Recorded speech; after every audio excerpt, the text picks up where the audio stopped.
Ok, muito boa tarde a todos aí mais uma vez. Continuando nossa revisão aqui sobre introdução ao estudo de direito para uma avaliação que nós faremos aqui na faculdade, vamos falar sobre o capítulo 5, capítulo maravilhoso aí do livro do Paulo Nader. Nesse capítulo, o Paulo Nader vai tratar dos instrumentos de controle social. E eu faço aqui uma breve reflexão com vocês para dizer o seguinte: o direito, ele não é o único responsável pela harmonia da vida social. Nós temos, aliado ao direito, outros instrumentos que permitem essa vida em sociedade ocorrer, ou fazer com que esta vida em sociedade ocorra de forma pacífica e harmoniosa. Esses instrumentos são o direito, além dele, a moral, a religião e as regras de trato social. A todos esses instrumentos eles são associados à ideia de normas éticas do dever ser.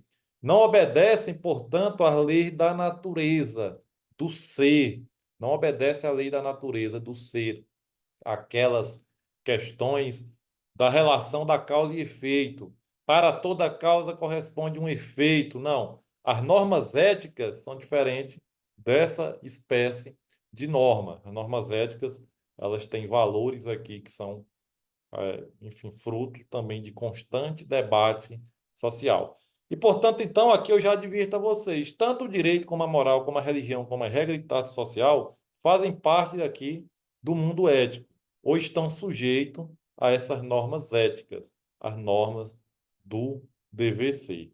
Então, fica claro desde o início que o direito ele realmente não é o único instrumento social capaz de harmonizar a vida em sociedade. E nem sempre foi assim, porque antigamente não se conseguia distinguir as questões afetas ao plano da consciência, por exemplo, tudo ali era moral ou religião, não tinha distinção. Isso foi um fruto de uma evolução social, enfim. Mas aí nós chegamos ao ponto de ter que entender que, aliado ao direito, outros instrumentos permitiam ou eram necessários para o controle da vida em sociedade. Que tipo de controle? Quando nós falamos em controle, nós falamos de um mecanismo de fato invasivo. A ideia do controle social é estabelecer uma relação social em que haja efetivamente uma tranquilidade ou uma paz, aquilo que nós vamos chamar no direito de incolumidade, uma capacidade de se viver tranquilamente. Veja só, diante disso, cabe a nós aqui nesse primeiro momento falar sobre esses instrumentos de controle social de um por um. Atenção aqui para o próximo slide. Nós vamos. Eu falei aqui sobre o mundo ético, né, que ele é diferente. Toda regra ética ela vai carregar um juízo de valor. O que que é isso? É importante explicar também a vocês. Toda regra ética ela carrega um juízo de valor. Há o juízo de realidade, que não é o afeto ao direito, ou seja, SEP, quer dizer o seguinte, olha, se a água estiver a 0 graus Celsius, seja no Brasil, seja no Japão, nas mesmas condições climáticas, ela vai congelar aqui ou no Japão. Isso é um juízo de realidade. Já as ciências jurídicas, o mundo ético ou o dever ser, vai estabelecer um juízo de valor. Ó, se S deve ser P, ou seja, para cada conduta deve-se esperar um determinado resultado ou um cumprimento. Por exemplo, quando o Código Penal proíbe a norma de matar alguém, ele está estabelecendo um comportamento ali negativo, não mate ninguém. Mas se você violar a norma, se matar alguém, deve ser P, ou deve ser o quê? Deve ser aplicada uma sanção, deve ser aplicada uma punição a você. Então, isso é o juízo de valor que o mundo ético faz sobre o comportamento humano. O juízo de realidade não faz isso, tá bom?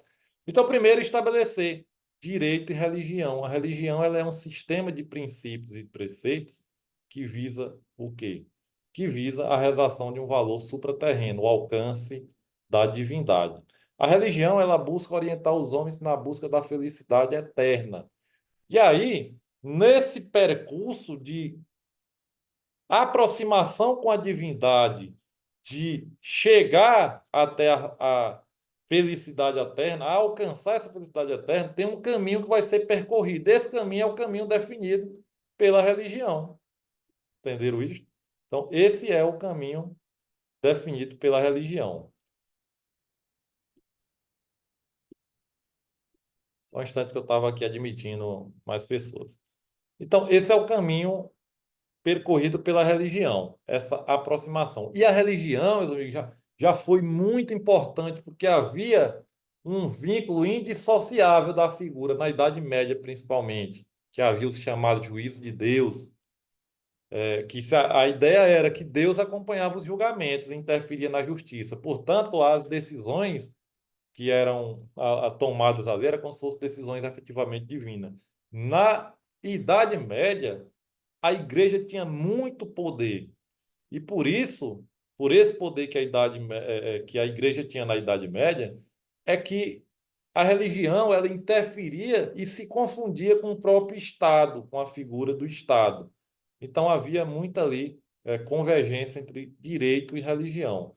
E para citar aí algumas questões aí que são semelhantes, a religião ela é um sistema de princípio que visa essa realização da divindade, como Paulo Nader diz. Mas a religião também ela não se limita a descrever o além, o que é o mundo pós a morte, ou o que é a figura de Deus. Não, ele não se limita a isso. Ele também define esse caminho para ser percorrido pelo homem, as escalas de valores que têm que ser cultivadas e cultuadas por nós, o comportamento social esperado. Então, por isso, pela a doutrina religiosa definir tanta questão relacionada ao comportamento social, influenciar o nosso comportamento, é que ele é um instrumento valioso para manter a harmonia entre os homens. Então, esta aqui é uma característica positiva da religião. Pelo seu conjunto de princípios e valores, ela acaba influenciando positivamente num comportamento harmonioso entre os homens. Isso aí não se tem dúvida, né? E como é que a religião faz isso? Às vezes até sob a noção de pecado. Então, primeiro, há uma noção de divindade. Eu preciso alcançar a divindade para eu ter uma vida feliz até pós a morte, né? Para ter essa vida eterna feliz, eu preciso alcançar a divindade. E para eu alcançar a divindade, eu preciso respeitar os valores nessa escala que a religião estabelece.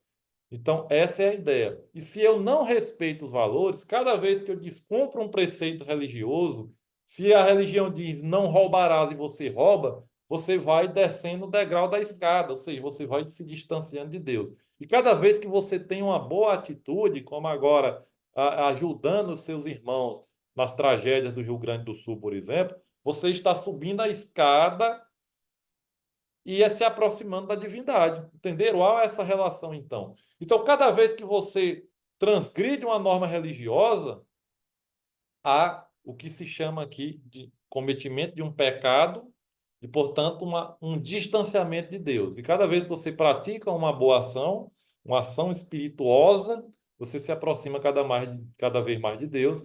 E aí é onde vem a convergência de direito e religião, porque se o direito é essa aproximação, e se o direito tem como causa final alcançar a justiça, a noção de justiça integra a ideia de bem, da mesma forma que a religião. Então, a religião ó, busca alcançar o bem e o direito também. Então, esse é um ponto de convergência entre ambos, tá? Perfeito.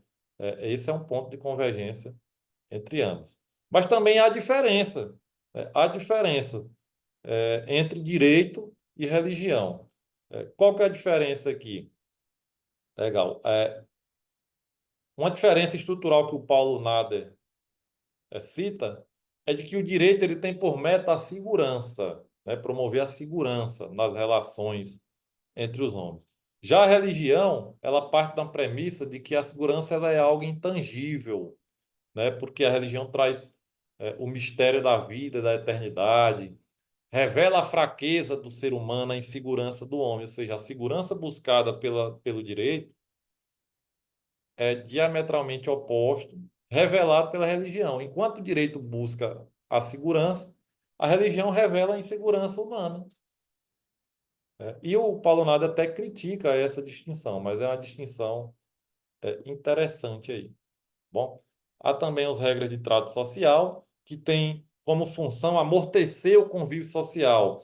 As regras de trato social, meus queridos, elas são regras de cortesia, de etiqueta, tá? Protocolos cerimoniais, o modo de você se dirigir aos demais, uma linguagem, a educação, a cortesia, né? Então, por exemplo, quando você se dirige a alguém, bom dia, e a pessoa responde bom, você espera que ela responda um bom dia ou não, mas aquele bom dia ali, ninguém lhe obriga a dizer ou desejar um bom dia a ninguém, mas aquilo faz parte dessas regras de trato social. São amortecedores.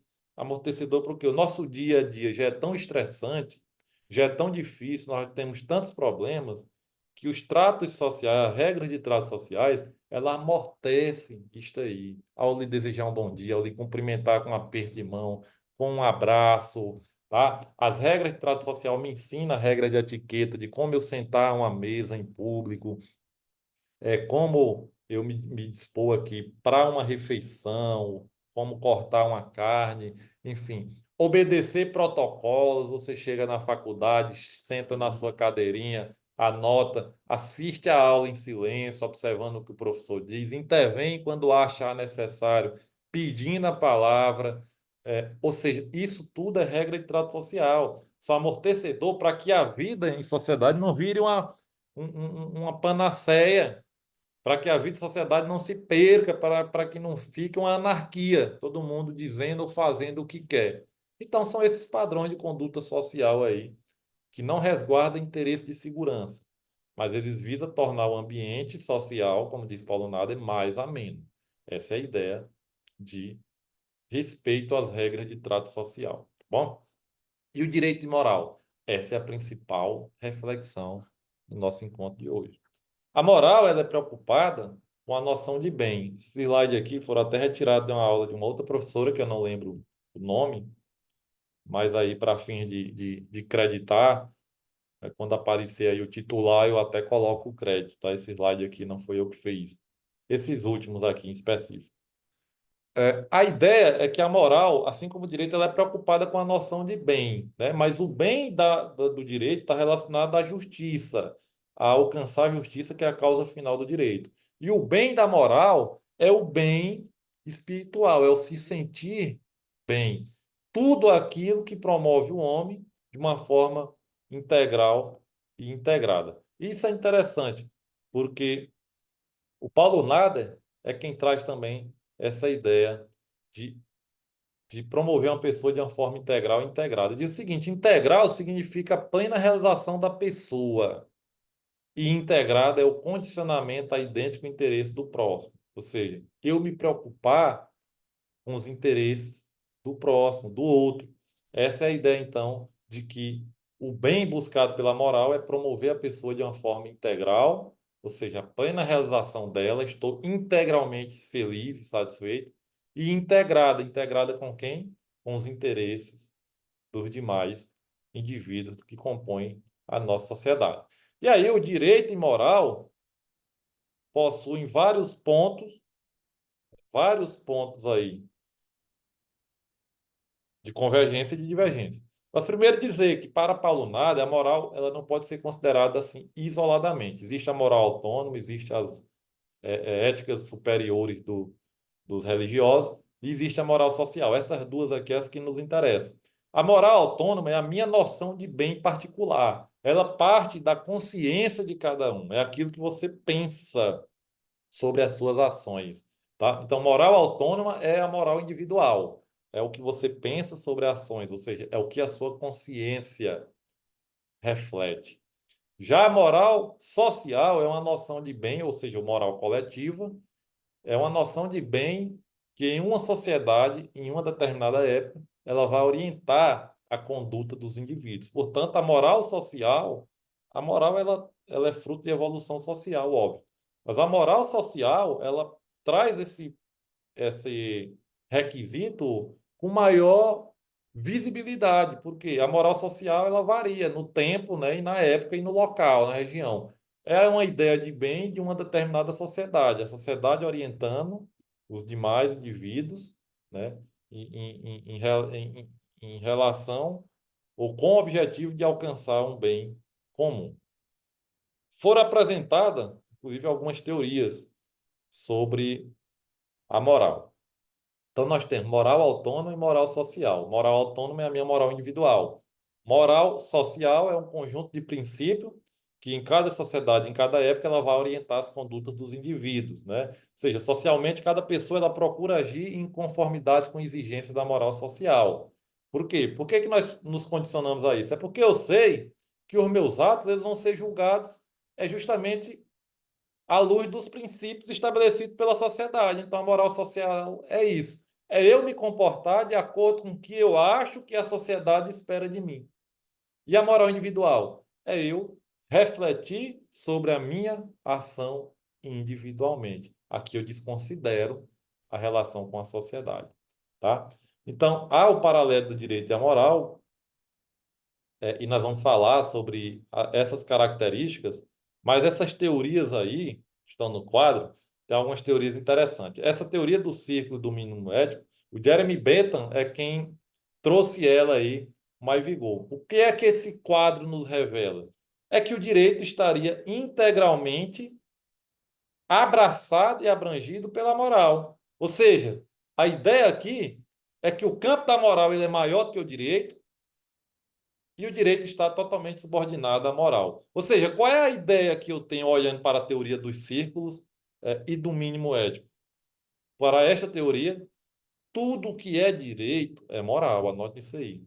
Mas nem tudo que é moral é direito. Como assim? Ora, se o direito se subordina à moral, então o direito está vinculado a ela. Tudo que é direito também pertence ao campo da moral. O círculo é menor, está totalmente abrangido pela moral.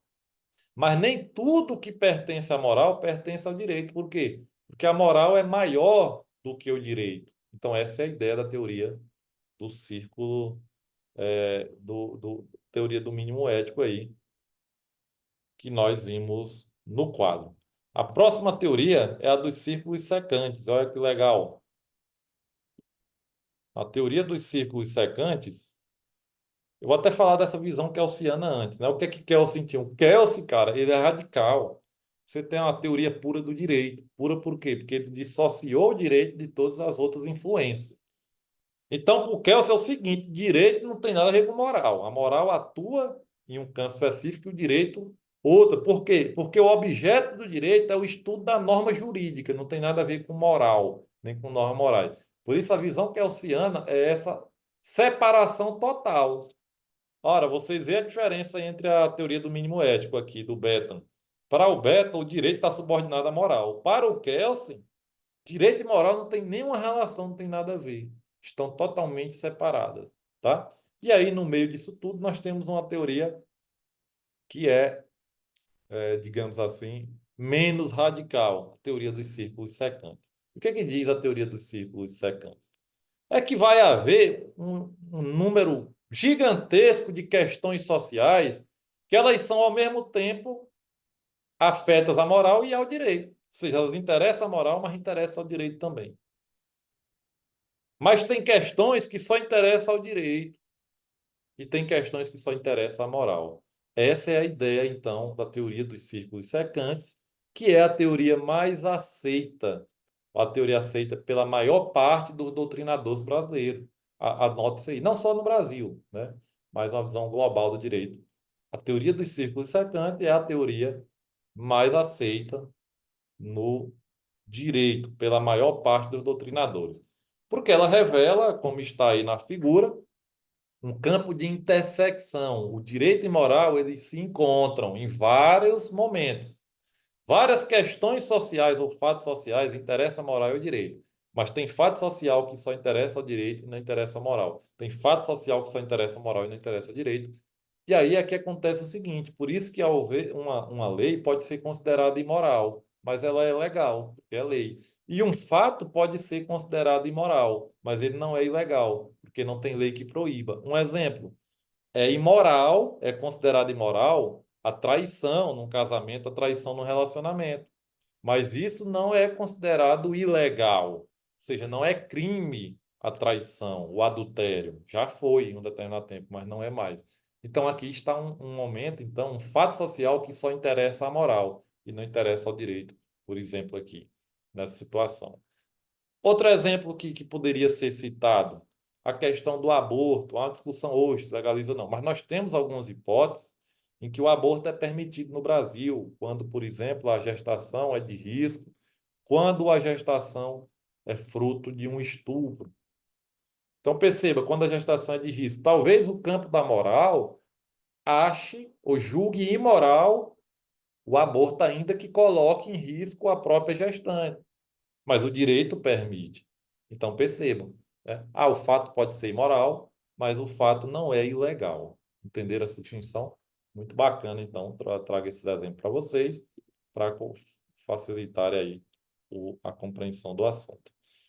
E aqui esse quadro é para vocês verem, olha, tem várias coisas aqui que são interessantes aí para você analisar e fazer a reflexão. Vocês têm que trabalhar pensando em exemplos. Olha, onde é que qual instrumento de controle social se adapta a essas ações? Ó, respeitar os pais é um imperativo da regra de trato social? Não. É da moral? Sim. É do campo da religião? Sim, a religião também diz para respeitar os pais e mães. Ok. Não maltratar os animais? É do campo da moral? Sim. Se você maltratar um animal, hoje é crime, então é do campo do direito, tá? Trair o parceiro no casamento, interessa ao direito? Não. Interessa à religião? Sim, a religião proíbe. Interessa à moral? Sim, a sociedade rejeita. Dever e não pagar, interessa ao direito? Sim, porque se você deve e não paga, você vai ser cobrado judicialmente, certo? Então, é bom você trazer esses exemplos para você fixar melhor o conteúdo. Mas olha que legal aqui, então, a distinção do direito e a moral para a gente finalizar o nosso assunto. Distinção entre o direito e a moral. Quais são as distinções aí principais? Primeiro, o Paulo Nader vai falar da bilateralidade de um e a unilateralidade da moral. O que é que isso quer dizer? É que as normas jurídicas, preste atenção nisso aqui, elas possuem uma estrutura imperativa atributiva. O Miguel Reale vai chamar essa bilateralidade de bilateralidade atributiva, porque para ele a moral é bilateral em outra estrutura, bilateral em outra estrutura.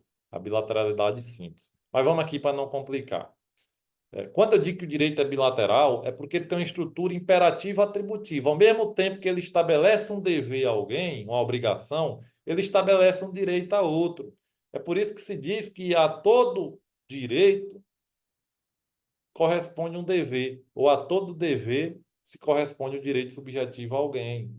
Então, a todo direito corresponde um dever. Se eu tenho direitos trabalhistas, eu sou empregado da faculdade, tenho direito às férias, a faculdade tem o dever de me conceder as férias, tá? Se você tem um contrato de aluguel, se você alugou seu imóvel para alguém, você tem o dever de exigir o pagamento do aluguel no dia convencionado.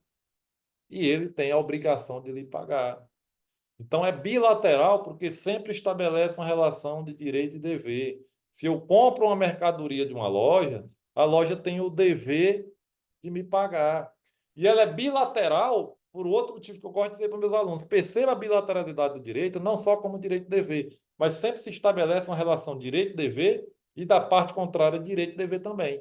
Exemplo, se eu pago uma mercadoria, eu tenho o dever de exigir a entrega dela, certo? Ok. Então, eu tenho o dever de exigir. A loja tem o quê? O dever de entregar. Mas qual é o direito da loja? A loja tem um direito também. O direito de ser pago pelo produto vendido. E qual é o meu dever? De pagar o produto que eu comprei. Entenderam? Então, ao mesmo tempo, eu tenho um direito e um dever. Ao mesmo tempo, a loja tem um direito e um dever. Então, é isto que é essa capacidade, essa ideia de que é bilateral. O direito é bilateral e a moral ela é unilateral, porque a moral não estabelece, como é que eu vou dizer? Uma estrutura é mais simples, ela só impõe dever. A moral não lhe dá direito a nada. Ah, se eu cumprir meus preceitos morais, qual é meu direito? Nenhum. Você só vai viver bem em sociedade. É isso. E o direito ele é exterior e a moral é interior. O que que isso quer dizer? A moral ela se preocupa com a vida interior das pessoas, a consciência. Ela julga os atos interiores, né? Se você exteriorizar determinado ato, ela só vai aferir a sua intencionalidade.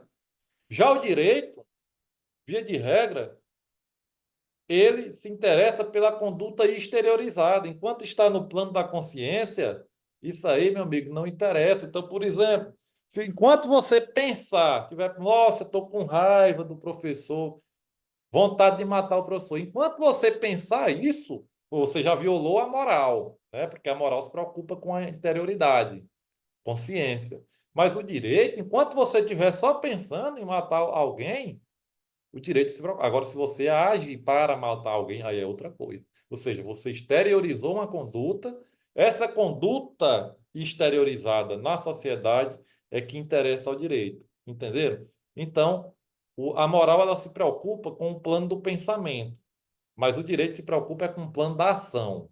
Enquanto estiver só no pensamento, em regra, não interessa ao direito. Em regra, porque tem exceção aí também, que nós veremos com mais tempo. Há essa outra característica da autonomia e heteronomia. O que quer dizer isso?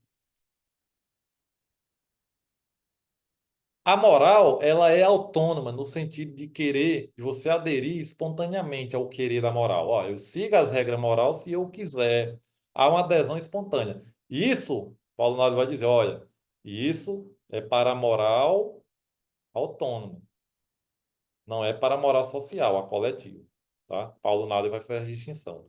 A moral autônoma é que há a autonomia de querer espontâneo. Já a moral social, a adesão é obrigatória. Tá? Mas aqui para nosso estudo.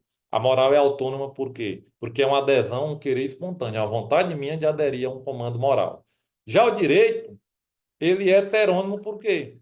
É uma sujeição minha ao querer a lei. Eu não fui eu que fiz a lei, eu não gosto da lei, eu sou contra a lei, eu sou contra a norma, mas eu tenho que obedecer, eu tenho que seguir, eu tenho que seguir. Por fim, aí com o áudio ligado aí, por favor. É, a coercibilidade do direito e incoercibilidade da moral. O que que isso quer dizer? Direito tem essa característica da coercibilidade, ou seja, ele pode provocar a força organizada do Estado para respeitar os preceitos dela. A ideia é o seguinte: o cumprimento da norma ela se dá voluntariamente, a adesão espontânea. Mas se o indivíduo voluntariamente não cumprir o mandamento da lei, aí é que entra a coerção. Diz, olha, meu amigo velho, se você não cumprir, vai ter uma sanção, você vai ser punido. Então, essa etapa, ela vai se manifestar com uma espécie de aviso, né, para causar um temor mesmo. Olha, se você não respeitar a lei, você vai sofrer consequências. Isso é a coerção. Agora, se a pessoa desrespeitou a lei, ou seja, se a coerção não foi o suficiente, aí vem a coação, que é a força, o emprego da força pelo Estado para cumprir a norma. Por exemplo, no caso de uma ordem de prisão, no caso de uma desocupação forçada de um imóvel, você tem que desocupar o imóvel, lhe dou 15 dias. Ah, não saiu não? Aí vai o Estado, oficial de justiça, policial, lhe tirar da casa. Isso que significa aí a coercibilidade do direito. A moral não tem isso, não. O máximo que vai acontecer com a moral, e se eu descumprir uma norma moral, tenho punição? Não, você tem uma sanção difusa. O que que é isso? Sanção difusa porque você vai, por exemplo, se eu não levantei para dar uma vaga no ônibus lotado para um idoso, aí os demais passageiros vão olhar torto para você. A sociedade olha torto para você. Então você vai enfrentar olhares, você vai enfrentar esses pré-julgamentos assim. É isso que vai acontecer. Mas não tem uma punição específica para quem viola a moral. Então essa é a distinção, ok? É, eu vou encerrar a gravação por aqui. E aí, alguém tiver alguma dúvida ou quiser falar alguma coisa, nós temos 2 minutos aí ainda.